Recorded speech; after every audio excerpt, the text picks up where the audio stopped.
Hi everybody, this is Kefren, your favorite French Canadian. Today I'm going to show you how to boost your FPS in Final Fantasy XVI on PC. We're going to start by optimizing Windows. After that we will see the NVIDIA parameter, and after that we will go inside of the game. So now for Windows, we're going to start by writing settings, and we're going to go to the settings of Windows 11. We're gonna start by gaming over there. So the first one is game bar. This one I really recommend to deactivate it. It's causing issue, and also you're losing some FPS with it. Except if you have a Ryzen CPU, the 7900X3D or the 7950X3D. They're using the game bar to prioritize your CCD when you're playing video games. So super important to use that if you have those processors. If you have any other processor, just deactivate it. After that, we're going to go to graphic. We're going to change default graphic setting over there. Make sure that your hardware accelerated GPU scheduling is at on. Super important to do that.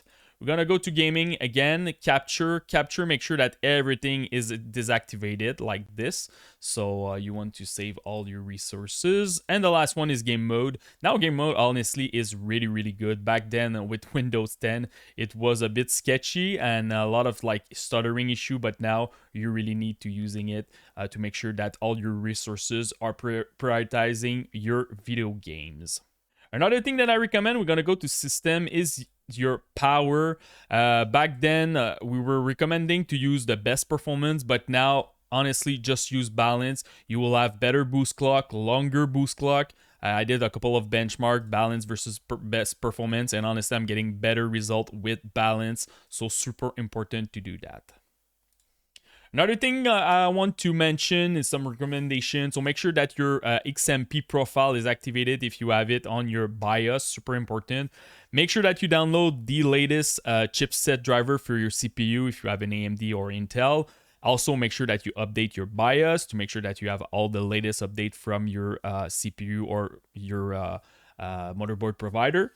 Make sure that you have your Windows update up to date. And the last one is also make sure that you have the latest driver from your GPU. So if you have an NVIDIA card, Radeon, or Intel, super important. They always push new update and they optimize a lot of stuff in it. So now let's go to the NVIDIA app. The first thing that I want to recommend, I'm not a huge fan, honestly, of the overlay. So NVIDIA overlay, I really recommend to deactivate this one. Sometimes it's causing issue like stuttering, you're losing some FPS with it, so I really recommend to deactivate it. Also, we're gonna go to the control panel. I'm gonna show you some optimization that you can do. So we're gonna go to the manage 3D setting first. So the first thing that you should definitely activate it is your low latency mode. Make sure this one is at on. Another thing that I recommend is your power management mode. This one, pretty much the same thing than the one from Windows. Make sure that you're using normal. Don't use the maximum performance. I'm getting also better boost clock, more FPS with it. And the last one is your shader cache size. By default, your cache will be driver default like this, and normally it's 4 gig. I recommend to start with 10 if you don't have a lot of space on your computer, and if you have a lot of space, go with 100 gig. Honestly, it's a game changer for your cache size. You're gonna struggle less with stuttering, and also that your game need to recompile and stuff like that. If you install a lot of game, this one can be very good for you. Now let's go to change resolution. The last one, really important to make sure that first of all that you're selecting the monitor, that first of all you're using the native resolution of your monitor, and also super important to have a proper refresh rate over there. By default, sometimes when you just change your monitor, it will be at 60 Hz. So depending on the type of monitor that you buy, 144, 240, make sure that you're selecting this one. This option also, you can change it on Windows or your Radeon driver if you have a Radeon card, so no problem with that. The last one is your G-Sync. If you want to activate your G-Sync, really important to select the monitor. It needs to be compatible and you will enable over there. I'm not using G-Sync me. I always unlock my FPS because I want the lowest input lag, but if you don't like those steering line, definitely activate your G-Sync over there. So now let's go back to the game. So now we're gonna start by the display setting over there. So make sure that you have your video card, as you can see over there. A lot of people is playing this game on a laptop. Sometimes you have your integrated GPU and your dedicated GPU. You should see your dedicated GPU over there. For the screen mode, I really recommend to go with full screen, less input lag, and you're gonna maximize your FPS. Resolution, make sure that you're playing native. You don't want to downscale or downgrade your resolution over there. You have upscaling technique that I'm gonna show you a little bit later. And for your refresh rate, make sure that you're playing also native. In my case, by default, it was at 60 Hz, and my monitor is 240, so make sure that you're changing that. The last one is VSync. I'm not using VSync because I'm using the frame generation. And anyway, I never use VSync. It add input lag in my game.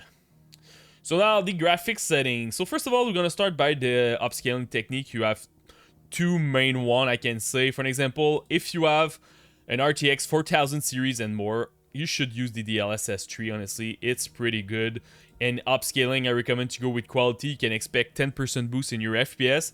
If you just want pure image quality, go with DLAA. You're gonna lose 2%, but honestly, this one is pretty good. And make sure that you're using your frame generation. You can expect 30% boost in your FPS. But you also have the FSR tree. And why I was saying the RTX 4000 or more recent, it's because if you have an RTX 2000, 3000, you can use the FSR tree and also use the frame generation from AMD.